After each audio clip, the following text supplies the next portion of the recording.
What is up, everybody? Thank you for joining Payrolling. In today's episode, I was joined by Jeb Blount, world-renowned sales expert, author of 13 books on sales and prospecting, and just a really sharp dude and a great guy to listen to his stories and his wealth of knowledge as it relates to business development.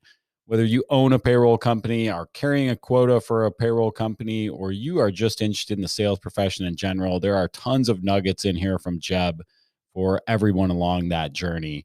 We really enjoyed talking about the current state of sales post-pandemic, where things are going, where they've been. I'll put it to you like this. I read his book, Fanatical Prospecting, in preparation for this interview, and I've read it again since. I loved it so much. I just agree with so many of his philosophies around what it takes to develop business, the real truths around how hard it is, and just how much you need to grind and the right things to do. I loved it. I hope you enjoyed this episode. If you do, please leave us a 5-star review on your player of choice, and feel free to reach out if there are other topics you'd like to hear more about. Without further ado, here's Jeb Blount.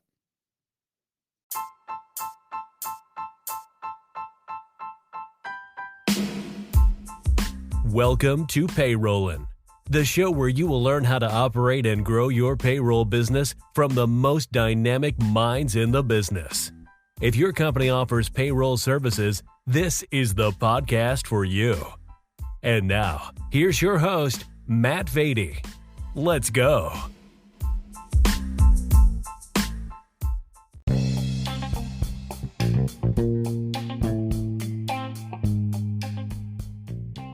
Are you tired of dealing with payroll?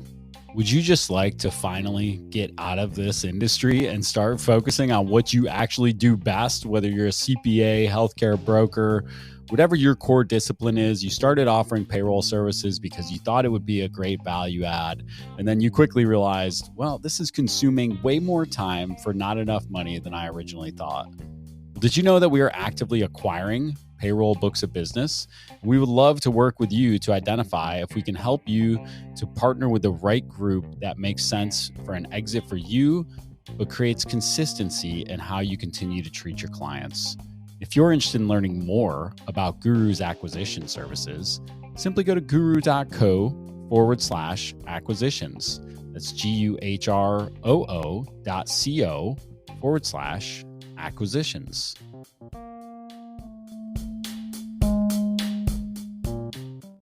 It's like, all right, man, back off. That's right. Okay. Anthony's mean, not like me. All right, Anthony and Reno, that made it into the recording. So welcome, Jeb. I wanted to wrap myself out here right to start in that I have had Fanatical Prospecting sitting in my queue on Audible for longer than I'd like to admit. And then when I knew we were going to be talking today, of course, I had to read the book and make sure that I was up to snuff on everything that you're about. And I have to say that I was so impressed with how on point you are with your relationship to prospecting and just the way you call salespeople out that I was getting even more excited for this conversation. So thank you so much for joining me today. How are you today, sir? I'm doing great. It's an absolute pleasure, and I'm truly grateful that you invited me on to the podcast. Yeah, great to have you. Great to have you. And like we talked about, let's just talk through a few things today. Mostly, I'd like to get started by talking a little bit about prospecting. You've written 10 books now. Your most recent book is about virtual selling. How has prospecting changed, if at all, in this new virtual world? Well, if you think about prospecting really hasn't changed at all in the virtual world. I mean, look, for the people who prospected by foot, these are the salespeople who would drive around in their cars and go knock on business doors. It's probably changed a little bit, but that was never the best way of prospecting anyway. I mean, we were prospecting like that in 1970, and we were prospecting like that in the 1980s and even the 1990s. But I wasn't. I was in a business-to-business sales role back in the early 90s, and I was carrying a briefcase and I was crushing it, and I did not prospect by foot. I didn't drive around. I picked up the phone and called people, because all prospecting is asking for time, right? And so it doesn't take that long to ask someone to give me 30 minutes. So I'd rather ask for the time on the telephone, which is more efficient, and then go there in my car and meet with them, which is more effective, right? So if I did that. So for legions of salespeople who used driving around their car as an excuse, and oh, by the way, driving is not an accomplishment, But for the legions of people who did that, it did change, because suddenly they were like, I got to call strangers on the telephone, and I don't know how to do that, and I don't want to do that. For other salespeople who always, realize that prospecting by phone or by email or by social or by direct message or whatever we want to call it, and phone is like crazy these days because I can call you on just about any device that I have. Like, I mean, I'm on the phone, but like if you're on Facebook, I can make a voice call for you, or I can call you on Instagram. Regardless, those salespeople didn't miss a beat. And prospecting didn't change. I mean, in the pandemic, the very first, I did a series of coronavirus talks. I did my very last one today. And the very first one I did a year ago, almost to the day, it was about prospecting. It was like, listen, you're sitting around and you're wondering and worrying about whether or not, you should be, you should be talking to people and on the phone or whatever the case is. Call them up, have a conversation with them, talk to them. The more people you talk with, the more you're going to sell. It's just that simple. So go call people. And if you're a business owner and you're not out there talking with people, your salespeople aren't talking to people, even the freaking secretary isn't talking to people, like, it's going to hurt you. Prospecting is always on. That did not change. And the salespeople who have made it rain during the pandemic, and there are lots of them, they're the folks who figured that out really, really fast. Prospecting still matters. There's been a lot of other things that have changed. Prospecting has not. The only thing that may have happened to prospecting is it got easier, because now we can use all of these different channels, and buyers are willing to meet us there in order to connect so that we can have a conversation about something that is real in the sales process. Prospecting is asking for time. Sales is asking for commitments. They're not the same. I love that. Well, and you bring up a really good point in that now if I'm carrying a bag, I can fit that many more meetings into my week, right? Because these Zoom meetings can go for 30 minutes. I can have a quick buffer in between and go on to the next one. So even more time to fit into the schedule. And you mentioned something in your book, in Fanatical Prospecting, tremendous book. I highly recommend it to anybody out there who's interested in sales and wants to get better, wants to drive your top line. Is the bottom line. But you talk about sales being a mathematical formula. And for a dumb guy like me who stumbled into sales early in my career and has done it for decades now, I've always loved that there is a playbook, right? Whenever I go to a company and I come in a sales role, they hand me a book that says, hey, here's how many dials you should make. Here's the type of people you should call. Here's what you should do. And you talk a lot in your book about the people who don't follow the book, right? The people who don't follow the playbook, and they look at it and they go, nah, well, I swear I made 50 calls yesterday, but it's not in the CRM, or I swear I did this, but oh geez, I really don't have any proof. Well, how can we as people, so a lot of people listening to this are not sales by trade, and they're trying to grow their top line, and they're trying to build out sales processes. Where do they start building out that playbook, and how do I get it up and running if I'm somebody who's maybe not a sales professional, but trying to build out a sales team? Well, from the playbook standpoint, if you're the business owner, so I'm a business owner and I started my company, and when I started my company, I was the chief owner, I was the CEO, I got myself my own coffee, and then I had to prospect, and then I had to do customer service, and then I had to do accounting, and then I had to do everything, right? So wherever you are on the spectrum, at some point you had to go build your business. So you have a pretty good idea of what it takes in order to build the business. But an easy place to begin is for most B2B salespeople, and if you're calling businesses, so in this particular space, you're typically calling on businesses, most salespeople need 2 to 4 brand new meetings every single day. When I say brand new, you're not in my pipeline, you're not doing business with me, I'm engaging you in a conversation. That's what I need. Most B2B salespeople that have 2 a day are going to be doing just fine. So if I back into that, how many outbound prospecting calls do I need to make in order to score 2 qualified first-time visits, right? And then all I got to do is look at from there. So if I have 10 a week, about half of those will end up going to the next step. In the payroll space in particular, you've got some steps you have to jump through. So if someone wants to do business with you, you've got to collect a bunch of documents from them. You've got to pull all that, bundle it up, put it into a package. You got to come back and give them a proposal for how you're going to manage their business. That's going to take some time. So there's some commitments and time commitments that they have to make. So in some cases, I go out and meet with you and I go, listen, the next step is I need to get all of this information on what you're currently doing in your payroll so that I can do this. And maybe that includes your coverages, how you're managing your people, your 401k. It could be a whole lot of things that you're gathering up. If they're not willing to do that work and get you that information, they're probably not a good prospect for you. You need to move on. That's why you need 10. Now, in the pandemic, what's happened for exactly what you said, Because in the past, all of those first time visits were I was getting in my car and driving out there, 2 was about all people could handle. Because you figure if I go on 10 and 5 of them end up going to the next step, that means that next week I've got those 5 plus my 10, right? And then that 5, at least 2 of those are going to end up in the final proposal phase. So now I've got 17 meetings I've got to go on, plus my prospecting, and I get proposals. There was only so much salespeople could do because they're burning windshield time driving around. Well, it turns out that first-time visits are kind of short, and they're typically an opportunity for us to do a little bit of discovery, a little bit of qualifying, and both the salesperson and the prospect are making a decision together whether or not it makes sense to go to the next step. Because they're short, salespeople can pack more of those meetings into virtual than they can in person. So what's happening is the smart salespeople, they're moving those first-time visits to virtual, and then they're investing their in-person time, their face-to-face time for discovery, for meeting the stakeholders, for really thinking about how they're going to be building out a case for how they can serve this business. So now they're stacking in 2, 4, 6, first-time visits, which means they're selling a lot more. So if I'm a business owner and I've got a couple of salespeople and I'm specifically in the payroll space, my prescription would be 2 to 4 first-time visits every single day for every salesperson, new, not follow-up meetings. I don't care about follow-up meetings. I care about first-time visits, which means that you're probably going to have to make somewhere between 25 and 100 outbound calls, which seems like a lot, but the truth is that you can do that in a couple of hours. If you have a list and you're banging out the list, you can get lists from everywhere. So, and if you're getting some inbound leads and some referrals and some things like that, it gets a little bit easier. So every single day, you've got to have prospecting blocks in the morning that drive opportunities or first-time visits in the afternoon, which is typically the pace you're going to be on. And then a certain number of those visits are going to end up in discovery and what have you. And that's where we start coaching salespeople.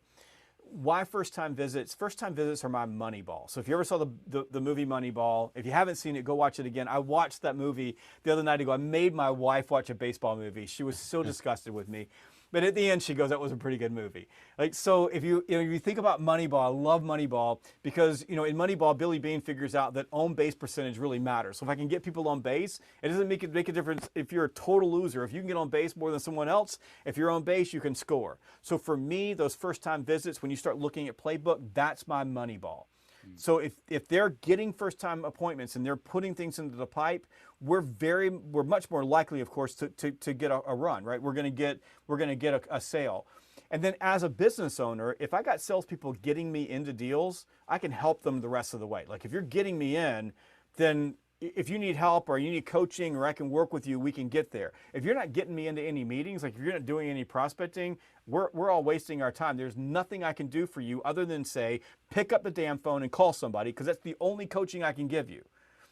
But once you get that rhythm going and you start thinking, okay, if I'm going on, say it's taking me 100 dials, typically in the business to business space, somewhere between $30 and $50, you're going to get 2 appointments. So if it's going to take you $100 to get 4 appointments, then you're going to do 100 outbounds, however it looks, outbound looks, get 4 appointments. That's 16, 20 a week. If you do 20 a week, about half of those should move to the next step. And of the ones that move to the next step, about half of those are going to move into the proposal phase. And of the ones that go in the proposal phase, some percentage of those, usually about half, it could be less, right, will go into a final, you've closed the deal. So just back into that number. And then if you've got problems, like for example, let's just say that you've got salespeople and they're setting 20 new appointments every single week, and all 20 are moving to the next step, you got a problem, right? Because the salesperson is treating every one of those deals like the same. They're probably doing all the work. They're not doing good qualification, but that's okay. That's something you can coach. You can't coach empty pipeline. You can coach, I don't really have awareness when I got a deal or I don't have a deal. Right, so if you've got them getting to you to the proposal stage or the business case stage, and then they're not closing anything, that's something you can coach and work on. So what I would do as a business owner is I would look at those like raw numbers, look at your own data, and then finally there's one more piece here, and it's especially for small and mid-sized businesses. In some cases, your salespeople can swamp you. So they can sell more clients than you can onboard and still deliver a great customer experience. So in those cases, you may want to look at maybe slow down the process, or ask your salespeople, you have to do this carefully, to do a little bit less, or don't push them to do more. but have less salespeople, what have you. But you want to make sure that you're selling at a pace that your operations team can onboard and provide a customer experience, or you're going to have the problem of you need to go find more operations people so that you can onboard more customers and you can grow and scale. I like those problems as a business owner. So those are some things that you can work out. But I don't know if that answers your question, but that's a real big, talking really fast overview of building a playbook with numbers. You can't be from Georgia talking that fast. No, so you hit on a lot of things No, in there that's not that.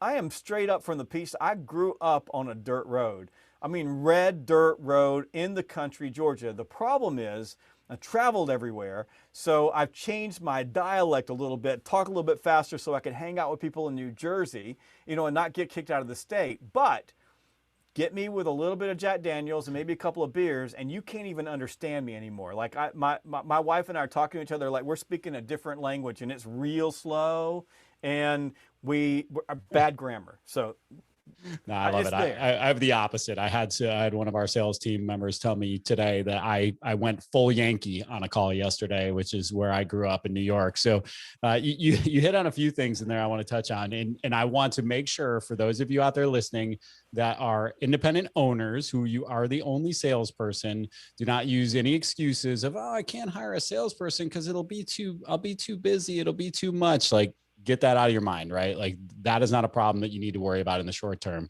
But it's interesting. You mentioned something in there. I'll never forget my first year in this industry was 2009. Right. So great year to go into the payroll space in a new territory. And I wound up making President's Club. And I was the only one on a team of people that the entire team made President's Club the year before. I broke the record for my territory. I was the only one that made club. And the main reason why was because I did exactly what you just described. And I set a whole bunch of appointments and I brought my manager on every one of them. And so for me as a business owner of a payroll company, what I need to do is tell my new sales hires or my teammates that I bring in, hey, take advantage of me as you can, right? If you set these appointments, I will come to as many as I can possibly make, and I will help you close these deals because it behooves both of us, right? And then they're going to learn from you as they listen. And that's how it worked out for me in the early days. So appointment setting, I love it. Now let's jump on that for a second. We just talked about independent. Let's just go back to independent. So you're an independent. And you're like, I can't hire a salesperson. I'll be too busy. So all of us who own businesses started at some point where it was just us. So I started this company. It was just me. The hardest hire you ever make is that very first salesperson. Like, you've got to make that leap. It's the only way you scale. But exactly what you said is how you do that. If I could bring someone on and they could just set appointments for me, like if they were just bringing me on and I was mentoring along, and then we went out together, I can teach them to do what I do. And if I can teach them to do what I do and they're selling it, then I can onboard it. Then I'm replacing myself as a salesperson. I'm still out closing deals and I'm still out supporting that, but I'm making them better. And it's one of the easiest ways to teach people. And then you can get another person, get another person on. You're never going to scale unless you get someone out there selling for you. So you have to do that. And one of the problems with independent owners is that you get into this problem where you're hanging out at the Feast or Famine amusement park, riding on the desperation roller coaster, right? So your pipeline gets empty. You need some clients, right? So what do? You start banging the phones. You go out, knock on the streets. You go to Chamber of Commerce. You're hanging out at at the local what do you call them? The what's that club? Rotary Club. Yeah. You're knocking on business doors. You're doing everything. And so suddenly, you got all of this work, and then you quit prospecting. And so you start working on these things, and some of them close, some of them don't close. You put a few in, you feel pretty good, you cash a few checks, you go home, you feel like a hero, and then suddenly, boom, you're at the bottom of the roller coaster again, feeling like a total loser, and you're having to build it all back up again. That sucks. Like, that is the worst place to be as a business owner. And this the life of so many independent business owners, because everything depends on you. So part of like building the sales system and thinking about what your numbers and your playbook, as you said, is like start writing down what you're doing. And by the way, nobody's ever going to do it as well as you do. Nobody, because nobody's ever going to care like you do. But you got to start writing it down, building it in, and then you're going to have to make that leap at getting that person in. And here's the thing for most independent business owners that, like, nobody wants to hear this, but don't shoot the messenger. The first time you hire a salesperson, you're probably going to fail. And the second time you hire a salesperson, you're probably going to fail. And it's going to take 3 or 4 times of making some mistakes until you find the person that you totally connect with and it works.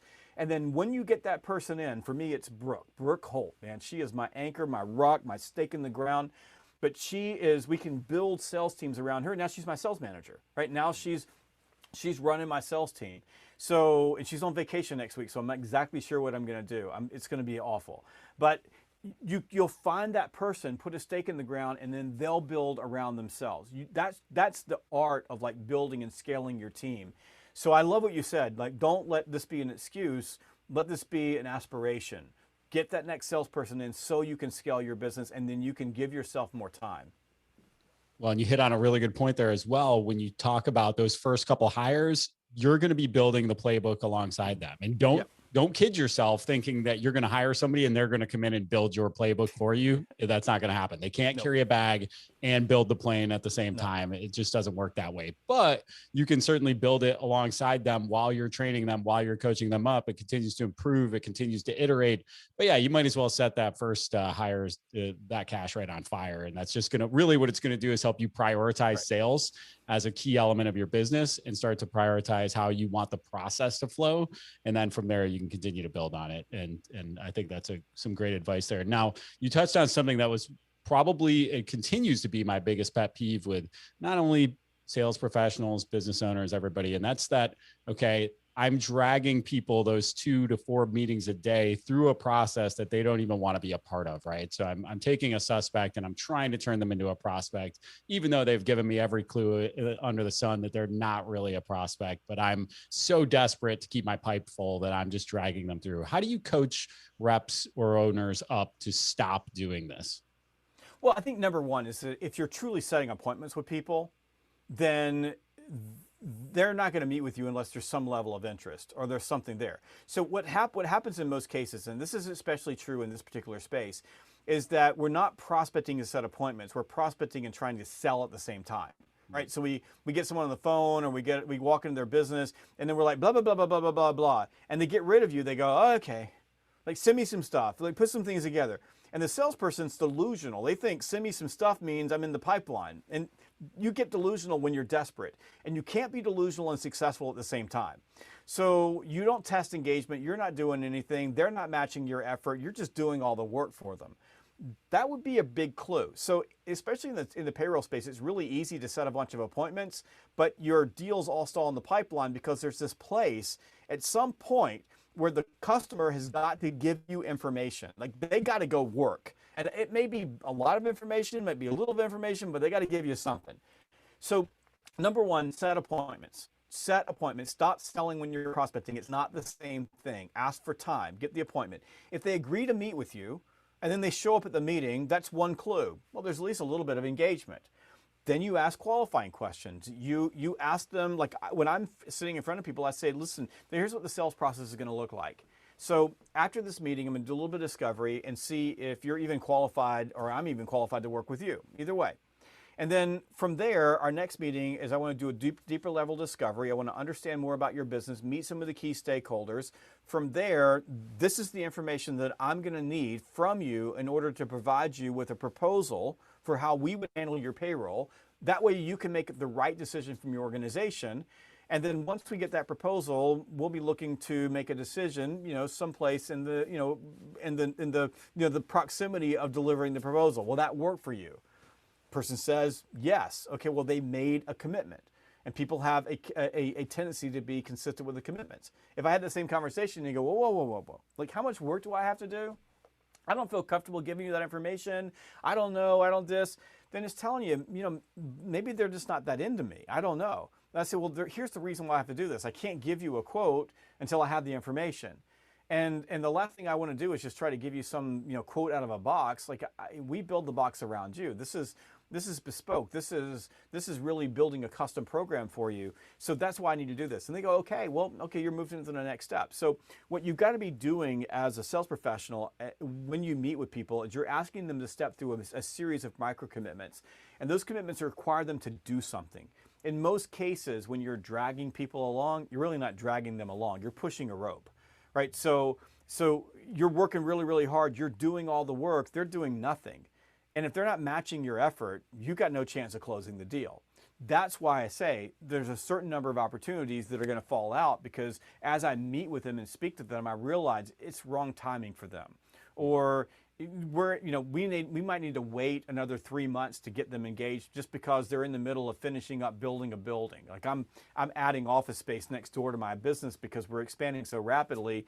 And if you came to me to ask me anything about that might get in the way of that, I'm going to go, look, this is just not the right time. Like I can't make an investment because building supplies have gone up 180%, and I got people that in my office they're everywhere, and I got people working at home, and I got no place to meet, and I don't have time for this right now. That you would go, okay, well maybe this is not the right time.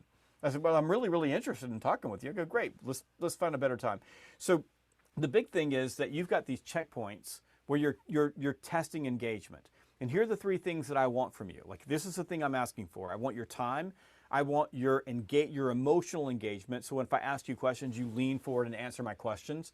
And I want action. So I want you to do stuff. So when I leave, you get something to do, and I got something to do, and then we come back and meet together. And by the way, you never, ever, ever, ever, never, ever, ever, let me say this again, never, ever, ever leave a meeting with the prospect if you don't have a commitment for the next meeting on your calendar and on their calendar. The moment that you do that, you're back to pushing ropes. Great stuff. It's like you were sitting in on our sales training this week, Jeb, or maybe we took some of it from you. Who knows? But one of the things you mentioned in there that I think is super critical, and I want to underline and underscore, and that's you defined the end of the process where you're going to propose a solution and ask for their business, right? Mm-hmm. So you're asking for those micro commitments, but you're also just saying, hey, if this makes business sense at the end of these meetings, I'm going to ask you to do business with me. Yes. Are you in a position to do so? Right. And so, yep. and one thing that I will just phrase a little bit differently, but we emphasize that a lot, just being on, people try to sell to you every day. People try to sell to me every day. People try to sell to all of us every day. And you have to be empathetic to the person on the other side of the table, yes. Other side of the phone, other side of the Zoom, whatever it is, because it's not always the right time. It could be the perfect fit. You could have the perfect solution for every problem they have, but they're building that office next door, and it's just not the right time. And you have to empathize with where they're at in their life right now. So great stuff. Now you kind of brushed on this a moment in there, but I love it. It's a concept I heard you talk about when I saw you at the keynote at IPPA, and I read it in your book. It's the power hour. Okay, can you share with our audience a little bit about what the power hour is?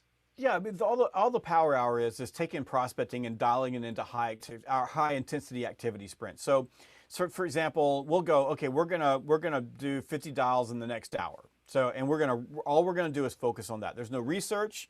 There are no cat videos. We're not getting up for coffee. We're not going to the bathroom. We're going to dial for an hour. Now, for a lot of people, an hour is a really long time. I mean, the hour goes by. So what I like to do is I break power hours into 15 minutes. So I do 15-minute high activity sprints. We call them HIPs, high intensity prospecting sprints. And we do 15 minutes, 15 dials, set 1 appointment. So we'll take an hour worth of prospecting, break it into 15-minute sprints. We'll typically run, say, a 5 to 10 minute break in between to update the CRM, any notes that we took, and then we go back at it again. Because anybody can be awesome for 15 minutes. I'll sometimes do it for 10 minutes. 10 dials, 10 minutes, 1 appointment. But we always have that goal. Now, some people will make 20 dials because they don't talk to anybody. All they get is voicemail. Some people will, like the very first call, they're on the phone with a business owner and having a 30-minute conversation, and it's all good, so because it turned into something good. But regardless, what we're doing is we're compressing our activity into a very small space. And we talk about this in the book. It's called Horstman's Corollary to Parkinson's Law. Parkinson's Law basically describes how work has a tendency to expand into the time allotted for it. So if I said you got to do 50 outbound dials a day, it'll take you all day long to do them, and you probably won't do them all.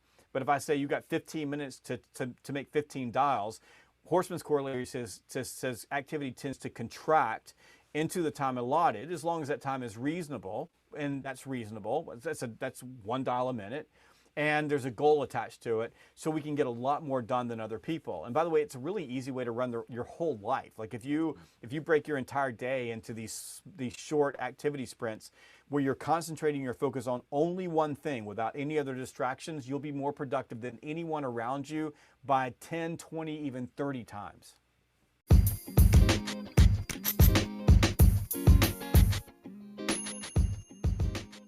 Let me ask you a question. Are you the go-to person in your market for payroll and HR?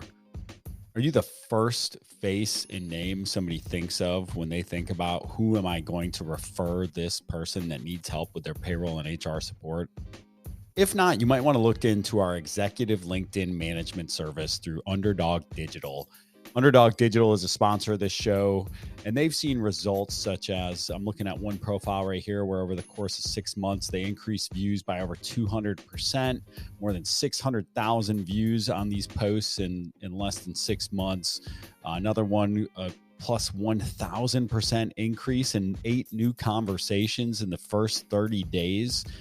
This is a tremendous service to help you to become the go-to person for payroll and HR outsourcing in your market. They create content for you, engage with other people in your space, send connection requests, and do outreach to generate conversations that do nothing more than create valuable relationships with your target audience. If you're interested in learning more about Underdog Digital's executive LinkedIn management service, go to underdogdigital.co. That's underdogdigital.co.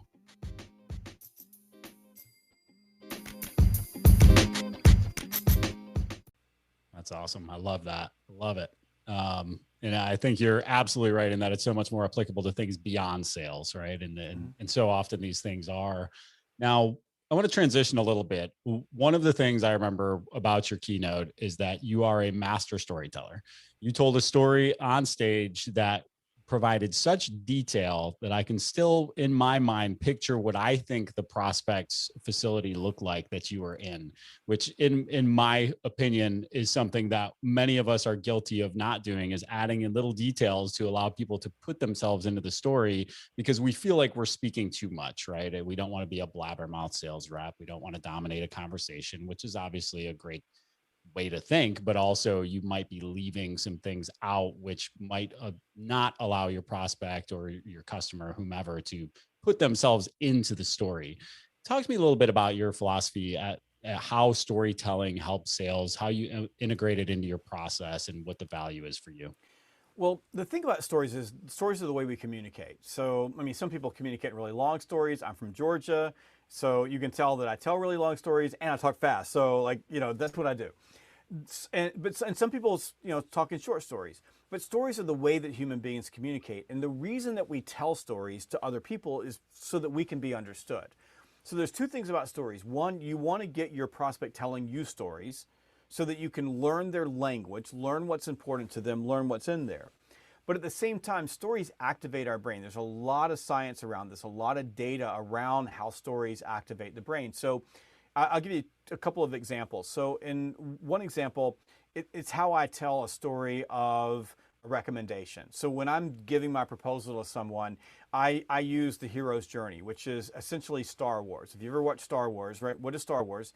Luke is in an untenable position on Tatooine, I think is the name of the planet, and he meets old Ben Kenobi, right? So Ben Kenobi, an old Jedi, he mentors him and says, "Listen, you can do better than this." And Ben Kenobi shows him a better place. We could go here, a recommendation. And then they go, right? And then Luke comes back and he's the hero, right? So what's going to happen? So I can't wait that long. I can't wait for my client to become a hero. So I need to tell them the story of how they're going to be a hero. So if I make a recommendation, it might sound like this. I might say, one of the things that we learned when we were talking with your team is that on the 1st and the 15th, it's just awful. Like you have to, your whole business has to shut down while you're manually going through payroll, you're looking at these things. And in fact, you told us that you overpaid a couple of your people because somebody on your team who was reading the manual timesheets made a mistake, and then you had to go back and get the money from them, and it was awful because they were so disappointed. And because it's such an administrative burden, it's really taking you away from doing the things that you love to do. So what I recommend is that instead of you doing your payroll, what we do is we not only automate some of the processes, but if we were to change the workflow to A, B, C, and D, that would relieve you and your team of that burden, which would allow you to go focus on getting more clients. Now, what's going to happen is not only are you going to be getting more clients, but you're going to be happier. And one of the things that's going to happen for you is that instead of being tied to this office twice a month because you're a slave to payroll, you're going to be able to go to your lake house and enjoy the time there and spend time with your family, and it's going to take so much stress off your plate. Is that what you're looking for?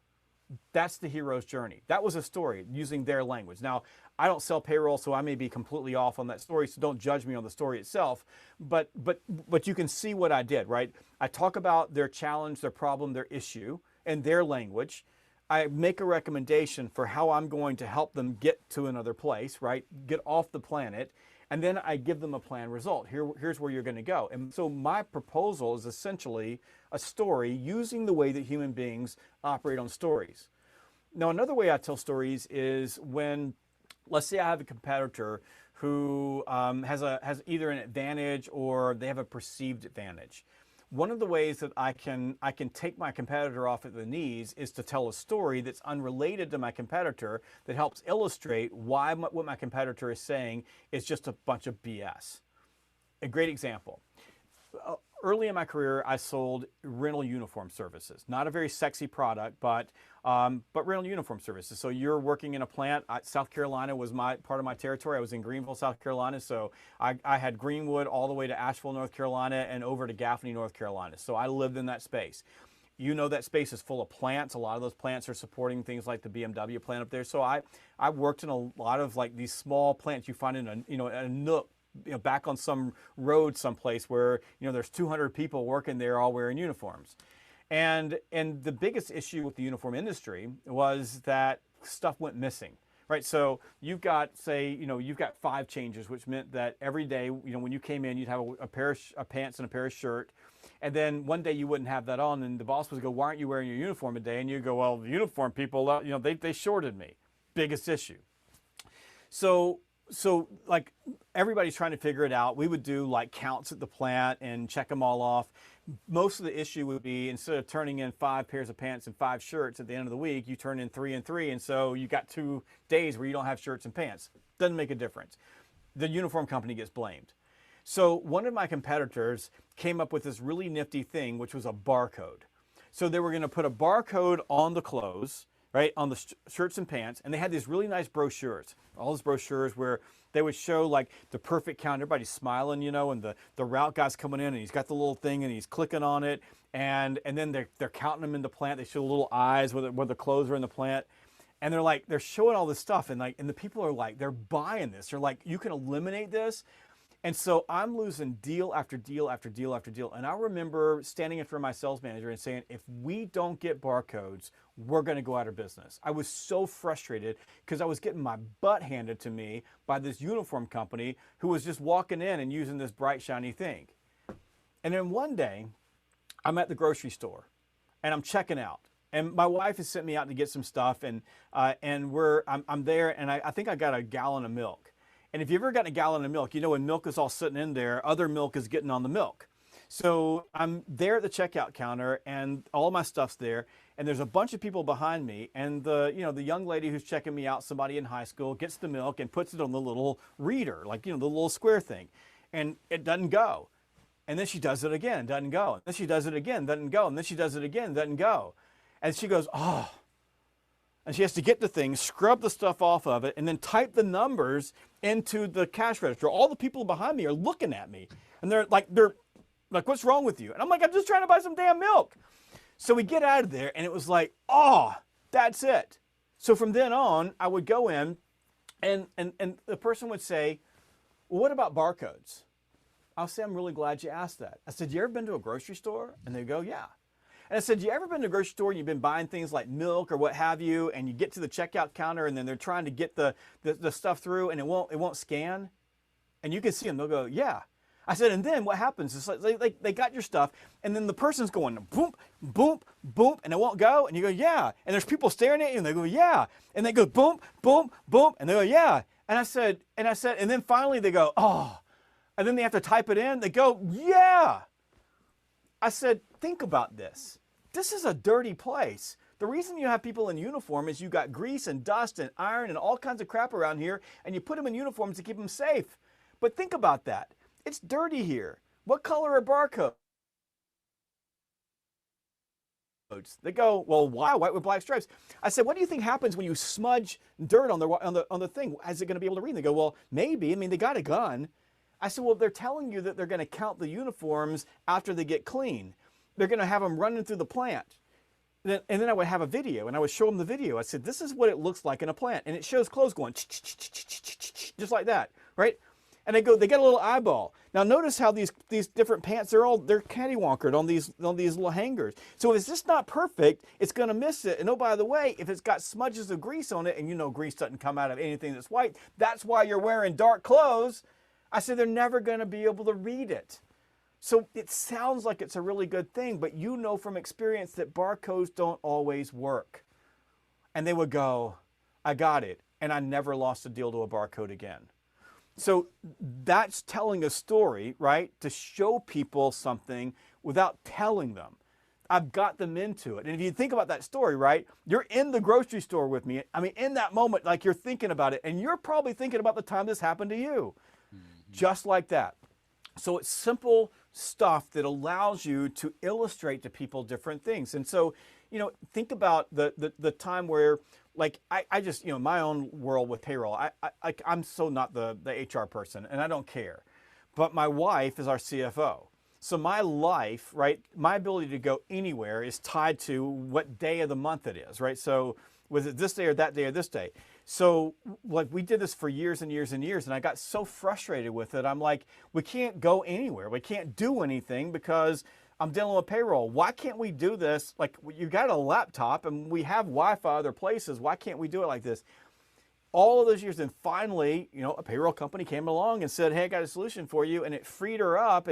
But it was the process of all of the pain that we went to being a slave to how are we going to pay our people.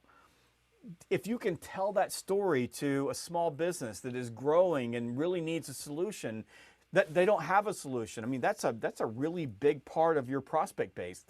These businesses that are growing up, if you can think about that, ask them questions about what's it like every single month. What do they go through? What do they like? You know, what do they think about it? If you do that, you'll find out that payroll sucks. Like, it's the worst part of their life. They don't want to do this anymore.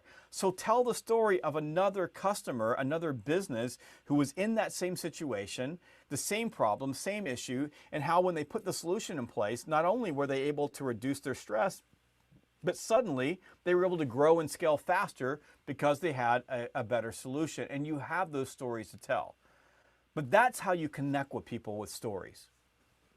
That's wonderful. And you use the key word so many times throughout there that I was just smiling, and that's you. I always used to write you at the top of my prospecting sheet before I would pick up the phone and make any dials, because I wanted to make sure I was you phrasing and I was talking about the individual I was talking to, because it's not about me. And that culminates in that hero's journey that you were talking about, right? You want to be the trusted guide, the person that helps them become the hero, which all starts with using language and vernacular and telling stories that are about them being the hero, not you being the hero, and not your, you know, your widget isn't better than everybody else's widget. And you're not, you know, you did a great job there of, you know, independently submarining your competition without necessarily going directly at them. So that was beautiful. And of course, you, right as I hoped you would, provided the level of detail that allowed all of us to put ourselves into that story and understand and empathize with it. So great stuff. I want to transition a little bit now. I know we're coming up close on time. So your most recent book, first of all, I have to ask, you cranked out Virtual Selling in 2020. It's 400 pages. And you did it in what I would consider real time, right? Because you did it during the pandemic. So talk to me a little bit, first of all, as a writer myself, what is your writing process? How do you've written 10 books now. And so I'm in the process of writing my second one. So this question is a little bit selfish, but talk to me about your writing process and how you go about that. So you're behind. I'm up to 13 books now. 13 books. Yeah. See, I saw 13 this morning, and then your website or somewhere on your website said 10. It does. We can't even keep up with it. I mean, I released 2 books last year. I got another book coming out, which is written in July. So we count that number 13. I knew it was 13. So I'll give you the quick story of virtual selling. So I started writing virtual selling a year ago today. So that's when it started. I jumped out on the 17th of March. I jumped out of the shower, called my publisher, said, I've had this idea in the shower virtual selling. We need to write the book, but we need to do it in 60 days. At the time, I thought the pandemic would be over by the end of June, like everybody else, right? So I was thinking this is going to be quick. So I need to move fast. So I said, we need to have this done by the end of June. We need to move this really, really quickly. Are you in? Now, you can imagine calling a New York publisher and saying, I'm going to publish a book in 60 days. That's not how it works, right? It's 2 years, not 60 days. But Shannon Vargo, who's my publisher, or the vice president of all kinds of crazy stuff over at Wiley, she said, I'm in. So she had the courage to say, let's do it. So 2 days later, I had a contract, and the cover was on Amazon. And we wrote that book in 60 days. So we flipped that book around and wrote a 400-page book, which tells you what you're what's capable of doing if you decide to do it. So I had two things going for me. Prior to that, I was on the road all the time. So I traveled, I spent 6 years consecutively where I did more than 300 nights on the road. And although I was riding on airplanes, I was still choppy, and it was still hard to get just pure time for deep work. Well, I was able to, because all of a sudden I got off airplanes and everything went virtual, I had a little bit of space before my life just got turned upside down, because now I'm on camera all day long. But before then, we had a little bit of space. So I really did have some space to write. And it was just a matter of, I went up to my lake house and I started writing. The way I write is I just start writing. I don't really have anything. I'll lay out some chapters and things like that. But I started writing, and where I originally began, when I started writing the book, it was all going to be video centric. And then I got about 4 days into writing, and I'm going, this is way bigger than this. Something inside me said, this is bigger than people hopping on a video call. This is a change in the way we're going to be doing things. So that's how it ended up being a 400-page book. It is the longest book that I've ever written, and it got I think we won, or we were in either the top 3 or something like that. I'm not sure exactly what the award is, but it was an outstanding work of literature this year. This book that I wrote in 60 days. Now, I wrote Sales EQ over the course of 2 years and almost killed myself doing it. And it's not an outstanding work of literature, but that particular book, it just tells you can do that. I don't have a writing process. My writing process is random. It's a grind. It's probably, if I got some coaching, I could probably do it better. But I mean, last weekend, I wrote for 2 full days and rearranged 2 parts of a book and chapters and all kinds of stuff because I didn't like them.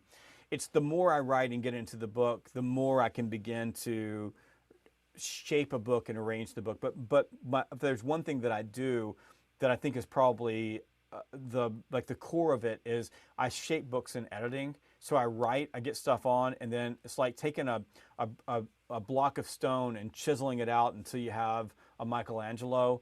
That's what I do. So the real work on a book is done in editing, not in the writing.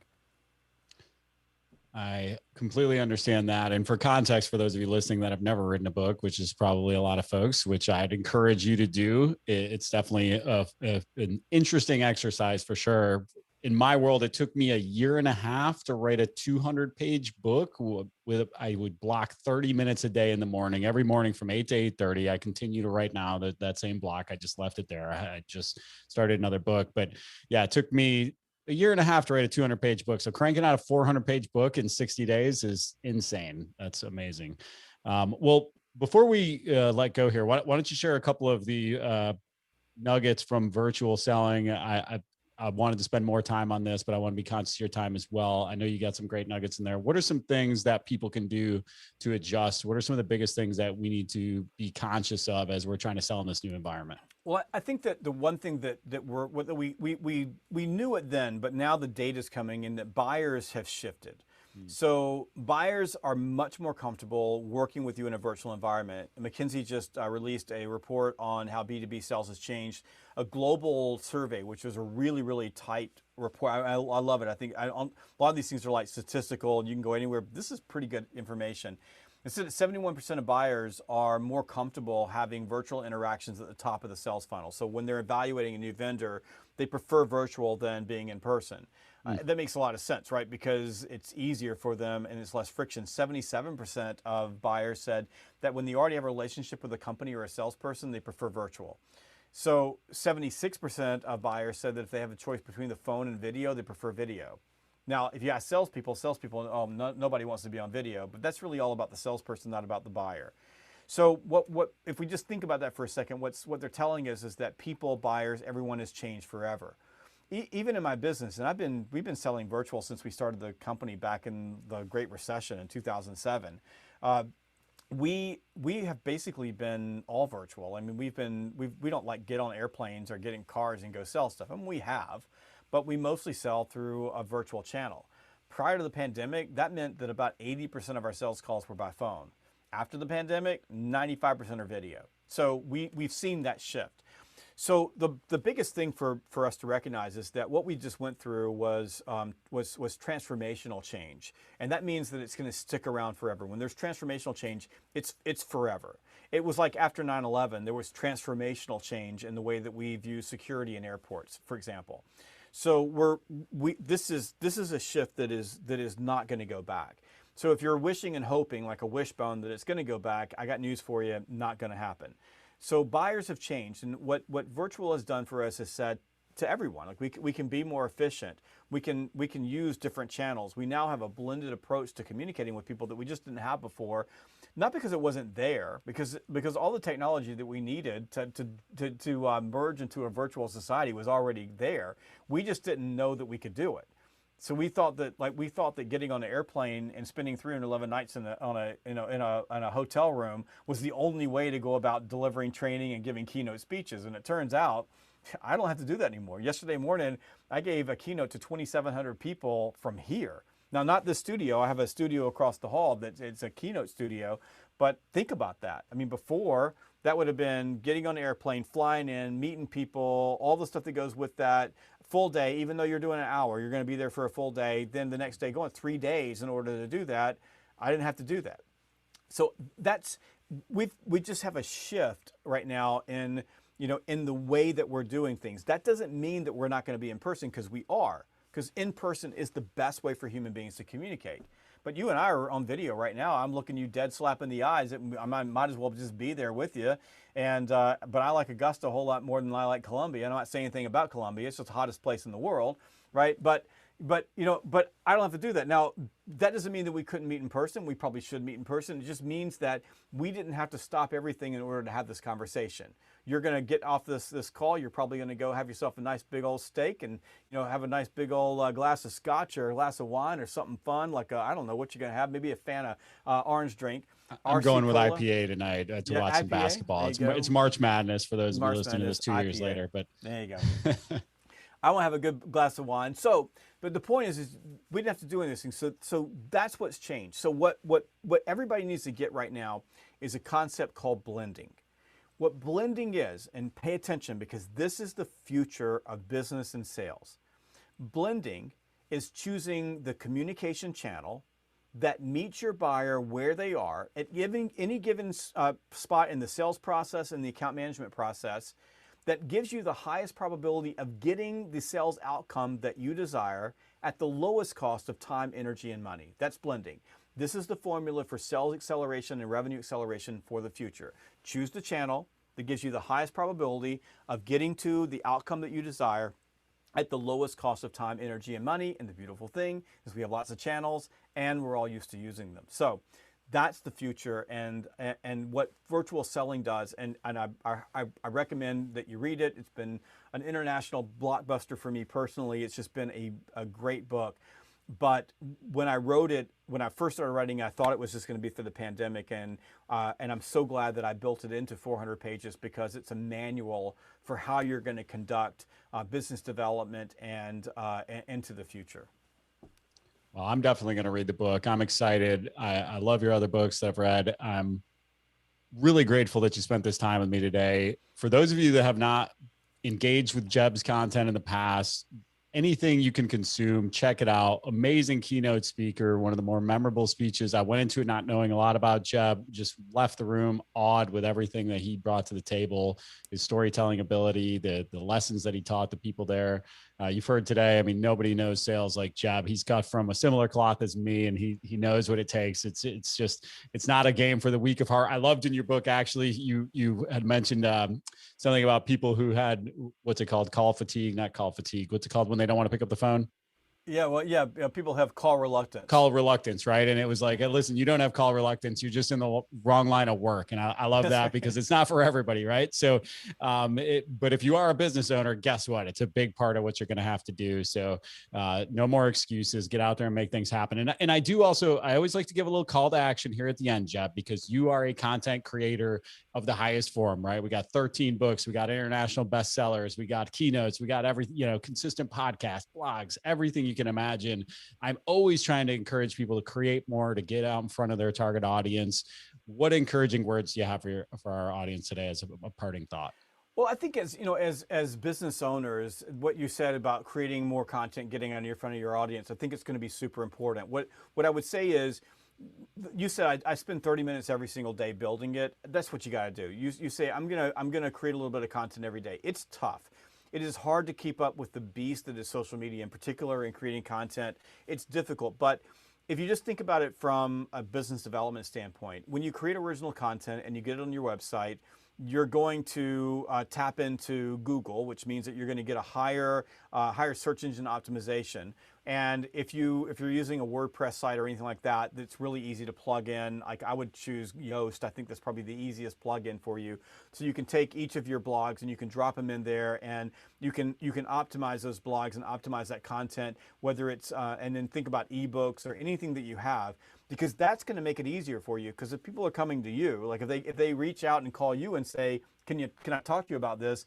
That's a phone call that you didn't have to make outbound, and it's probably 10 phone calls you didn't have to make outbound in order to get that call. So I think content creation, building out your blog, doing videos, getting on social media, those things matter. They matter greatly.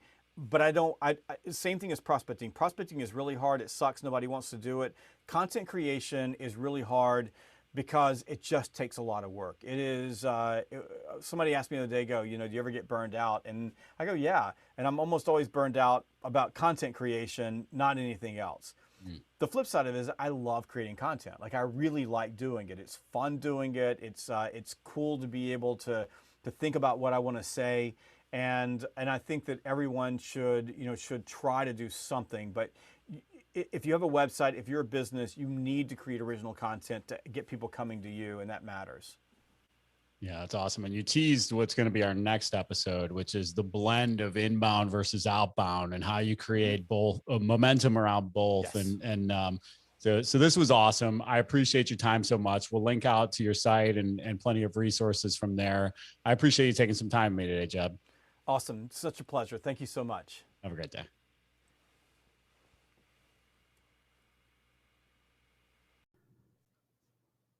If you enjoyed that episode, please share it with someone else you know who might enjoy it and learn from this.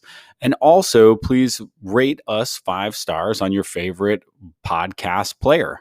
We really appreciate you taking the time to listen. And also, don't hesitate to reach out with other topics you'd like to hear more about. Thanks so much.